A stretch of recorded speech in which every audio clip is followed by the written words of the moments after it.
हम गीता मलिक अहाँ सबके प्रणाम कर छी। हम आइ एकटा अहाँ सबके गणेश वंदना सुनाबै छी। आशा करै छी नीक लागत। तखन अहाँ सब आउ गणेश वंदना सुनियो, सुनिकऽ वीडियोके लाइक कमेंट कऽ देबै।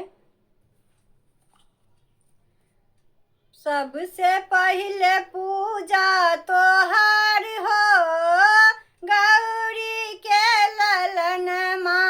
सबसे पहिले पूजा तोहार हो गौरी के ललन माँ।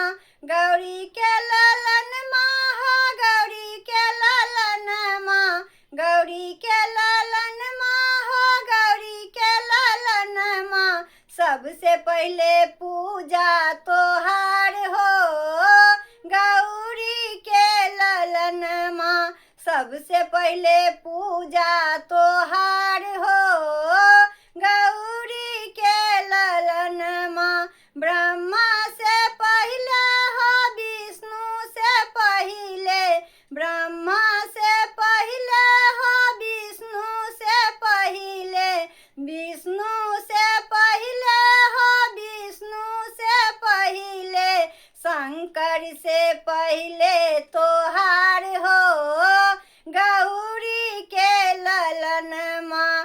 शंकर से पहिले तोहार हो गौरी के ललन माँ।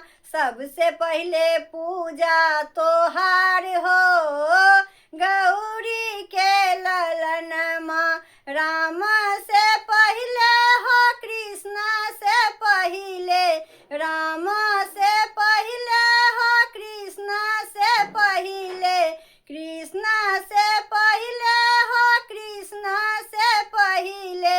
हनुमंत से पहिले तोहार हो गौरी के ललन माँ। हनुमंत से पहिले तोहार हो गौरी के ललन माँ। सबसे पहिले पूजा तोहार हो गौरी के ललन माँ।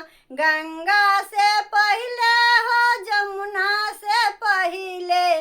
गंगा से पहिले हो जमुना से पहिले। जमुना से पहिले हो जमुना से पहिले। सरयुग से पहिले तोहार हो गौरी के ललन माँ। सरयुग से पहिले तोहार हो गौरी के ललन माँ। सबसे पहिले पूजा तोहार हो गौरी के ललन माँ। सबसे पहिले पूजा तोहार हो गौरी के ललन माँ। गौरी के ललन माँ हो गौरी के ललन माँ। गौरी के ललन माँ हो गौरी के ललन माँ। सबसे पहिले पूजा तोहार हो गौरी के ललन माँ।